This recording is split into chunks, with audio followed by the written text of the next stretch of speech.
Welcome back. A sock, you say? Well, it does appear to be a sock. It's a short story, not a long story, but I mean, this is the second part of this, video 9 I believe. This is what we're interested in, how to make one of these beautiful, and it goes on and on and on, and really does look quite glorious, especially when it goes from that to braided, what looks like braided copper thing cable, and then down to the 5-volt USB adapter. Anyway, let's get on with it. There's the completed front.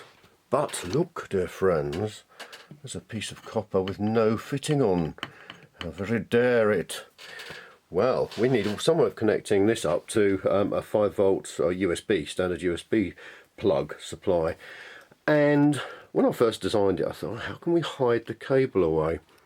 And it suddenly dawned on me that the Victorians wouldn't have hidden the cable away. They would have been very proud of it, because it wouldn't have been a cable, it would have been a steam pipe, or it would have been compressed air or something like that. So on the original one, I used this lovely braided cable. It's actually covered in rayon, I think, so it's plastic, it's not a conductor, but it's really shiny and looks lovely, so I used that. Subsequently though, I found an antique shower hose with the rubber pipe pulled out from the middle, because I needed that for the net throttle kitchen timer kits. It is perfect. The fittings on each end that would normally, well, are designed to fit into a shower and onto a shower head, are the standard thread used by plumbing fittings, which is fabulous. So I'm going to have one of them on the end of that. Then I'm going to have into that can be screwed on to here, or the other end. The other end I'm going to have screwed into, let's just overcomplicate everything, why don't we, one of these, and then I'm going to use this to convert it down to this cable, and then on the end of this cable I'm going to have the USB plug type, whatever it is. I've got two of here, and with USB, I can't remember, I'll have a look, I've got it written down. There's 4 connections, 2 of which are data and 2 of which are the 0 volts and plus 5 volts, and I'm just going to use those 2. I'm not worrying about the data, so they're going to remain unconnected. What a lovely little project. Another lovely drawing showing how the lengths to trim the wire off, and also the fact, very handily, told me I need to drill that out to 8mm, because there's usually a little lip in there. These 15 to 8mm compression fittings to stop an 8mm pipe pushing in too far, whereas I want the wire to go straight through. And then what you do is you get a bit of heat shrink tube or sleeve, heat shrink that on, because we need to take the cable up to 8mm, so that the little olive, the copper olive that gets crushed in the fitting, actually just grip it properly. Look at that, amazing. Do the other one, okay.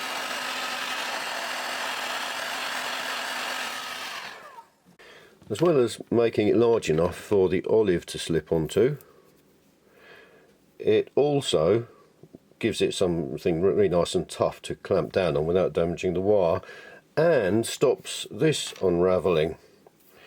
Now what I'm going to do is, with a scalpel, which is quite fiddly, I'm just going to leave the inner insulation in place and just cut off this braid.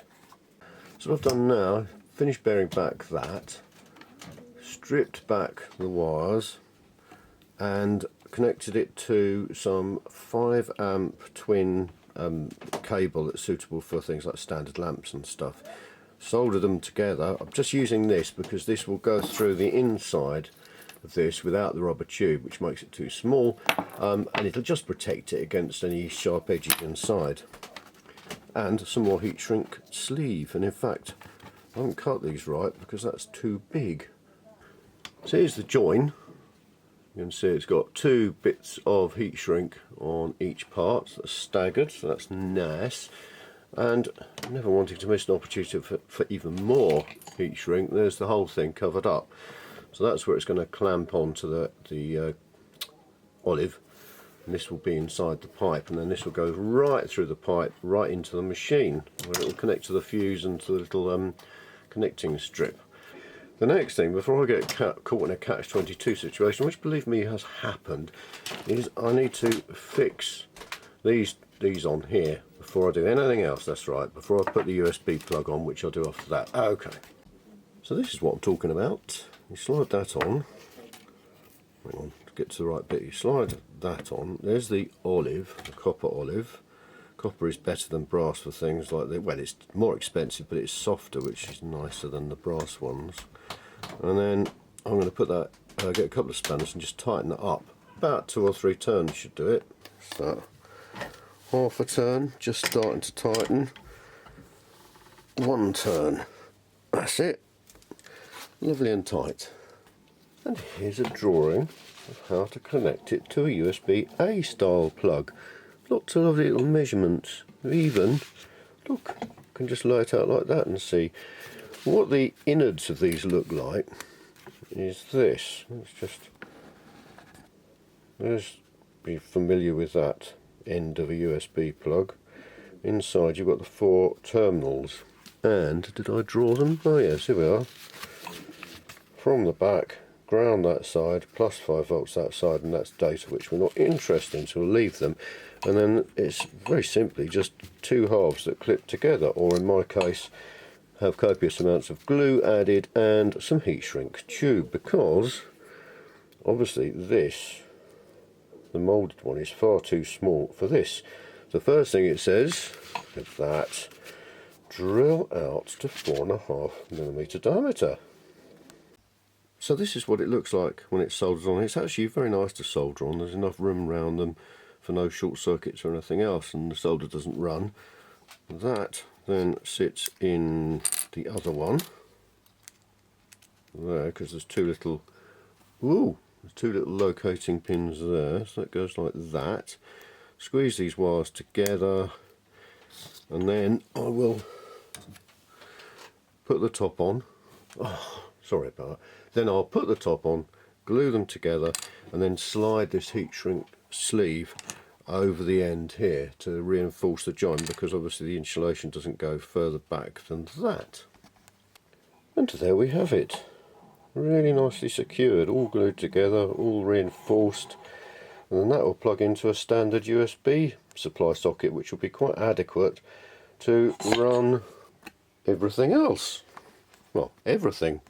One nice feature of the lamp is that I don't glue that or anything, because you can just hinge it round. So for packaging, it makes a huge difference not having that depth, being able to hinge it round like that. It'll then fit in a much flatter box. Now this is what I mean by a USB plug-in adapter. This is for the UK, but you can get them obviously for any pin configuration in the world, because USB is now so standardised, which is great. Always 5 volt output, exactly regulated. Different variety of currents, but I mean the barometric prognosticator probably needs about 1.2 amps maximum with the light on and all the motors and everything going. And you just plug that in there. Brilliant. There's the output voltage, 4.96. You won't get much better than that. Just to check my cabling and wiring is correct and I've got it the right way round. Right, I'd like to show you how to actually get the rubber pipe out here. When it arrives, these shower hoses, and from what I've seen, I've ordered them from all sorts of different places, they're all the same model. There's a little plastic cap, and then there's a rubber washer, which you don't need.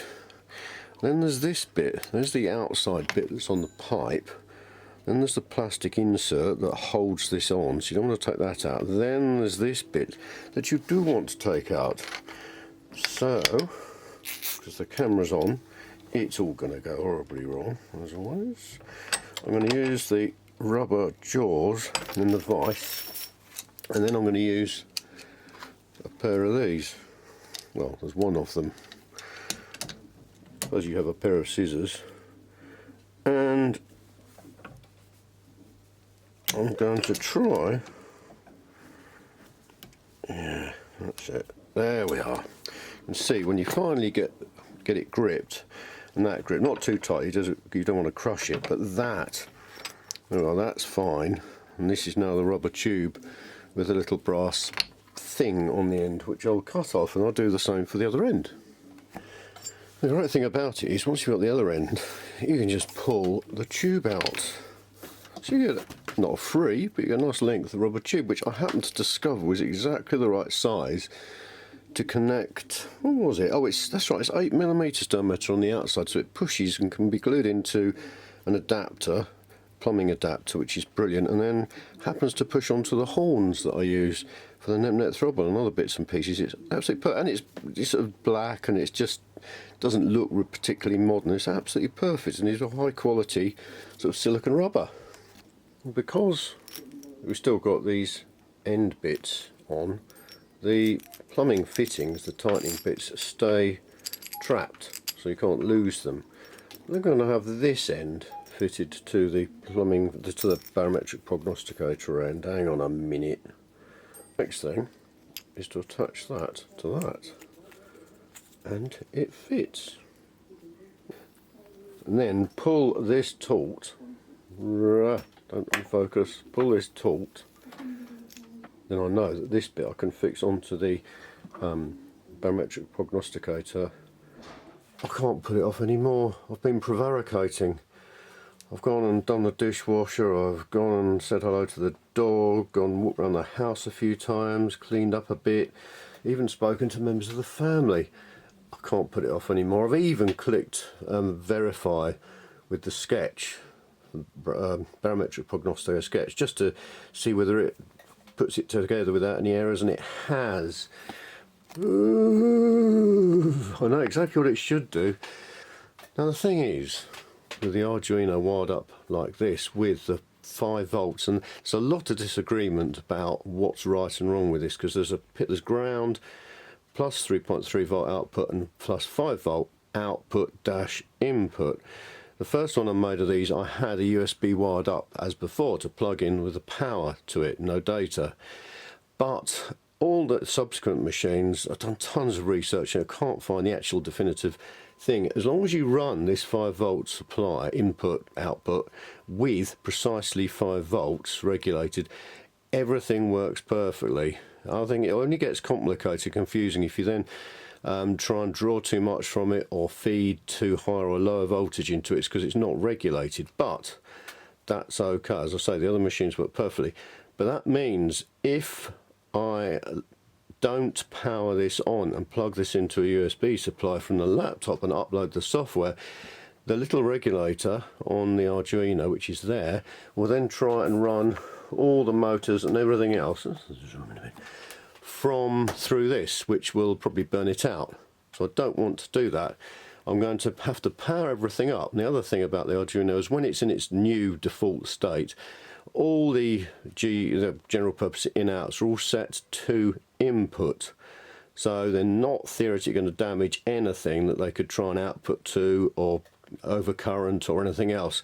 So it should be fine. If I connect this up and run all this, nothing should happen. Let's try it and see. I'll assure you I haven't tried this yet. The moment of truth, I cannot put it off any longer. Right, here's the power lead. Here's the power.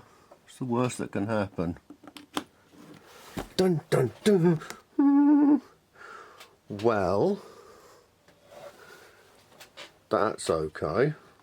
The power lamp's flickering and the green light's on the Arduino, and there's a flashing light on one of the outputs, right, but that's because it's wired to that and that's doing something else. Right, now let's plug that into there and upload the sketch. It's making my nerves bad. Right, that's what the sketch was on from the other computer. Plug that in there. Plug that in there. Now that's got 5 volts to it, so it's not going to damage anything. I'll go in, stop making my nerves even worse. Get in there. There. Let's first of all check that it knows. Let's go to Tools. It knows it's an Arduino, and the port it says is number 7. That's fine. Then we click on that. That then, as you can see down there, compiles it and then uploads it. So it's now uploading because it's got little flashing lights. Right, that's now uploaded. I think we're getting there. By Jove. It's finding 0, which is great. Puts a bit heavier weight on the cuckoo bellows.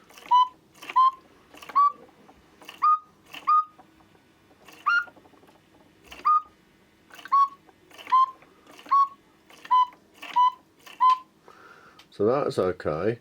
Now what it's doing is waiting for a wireless signal from the weather centre outside, and it basically just searches for the right sort of pattern, so I shouldn't have to press the button on it or anything, the one I've already got that works, the original Barometric Prognosticator, because every 30 seconds I think it transmits a burst of information, and this should pick it up. When it picks it up, to let you know it's done it, it'll then play the national anthem again, and then it should come up with some sort of weather forecast flickering. Ah, brilliant. Ah, fantastic. I think I'll need to change that top note a little bit. Oh, that's brilliant. So we now know that that I2C is working because that's flickering that LED, and it's absolutely right. Very dry, I would go with that. Sweltering here. Fantastic. I'll leave that running then. Oh, I better start the clock going as well. Yay! Ah, it's the Barometric Prognosticator sensed that the hands have moved, so it's now playing a tune. Isn't that amazing? So these wireless, the radio controlled clocks, have miniature stepper motors in with obviously sensors to tell it where each hand is pointing. So that'll go all the way around. I doubt whether it's going to find the time now. I won't watch this for the next 12 hours or whatever. That's it. It's been right round. So now it's going to wait until it gets some further information. Thanks very much for watching. Hope you've enjoyed it. Please remember to click subscribe. Next time, why there is a sock on this wretched PIR sensor.